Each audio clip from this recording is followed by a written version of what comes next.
காமராஜர் குறித்தான திருச்சி சிவாவின் பேச்சுக்கு காங்கிரஸ் கட்சியிலிருந்து கடும் கண்டனம் வந்து சேர்ந்திருக்கு. திருச்சி சிவா ஒரு மேடை பேச்சு என்ன சொல்லியிருக்காருன்னா, பெருந்தலைவர் காமராஜர் ஏசி இல்லாமல் உறங்க மாட்டார், அதுக்கு ஏசி ஏற்பாடு பண்ணி கொடுத்தது நமது டாக்டர் கலைஞர் கருணாநிதி அவர்கள் தான் ஏற்பாடு பண்ணி கொடுத்தாரு.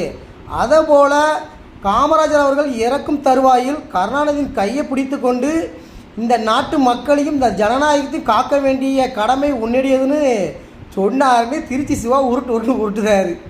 அதற்கு எதிர்ப்பாக காங்கிரஸ் கட்சிக்காரங்க எதிர்ப்பு தெரிவிச்சிருக்காங்க. ஏன்னா அவர் ரொம்ப ஏழ்மையாக வாழ்ந்தவர், நாட்டு மக்களுக்காக உழைச்சார், கல்வி கண் திறந்த கர்ம வீரர் காமராஜர். நிறைய ஏழை குழந்தைகள் இன்றைக்கி படித்து முன்னேறிருக்காங்கன்னா அதுக்கு காரணம் ஐயா காமராஜர் தான். கல்வியை கண் திறந்த கடவுள் அவர் தான். அது மாதிரி ஏழ்மையாகவே வாழ்ந்து மக்களுக்காகவே வாழ்ந்து உயிர் விட்ட மிகப்பெரிய தலைவர்னால் அவர் நேர்மையின் சிகரம் காமராஜர் அவர்கள் மட்டும்தான்.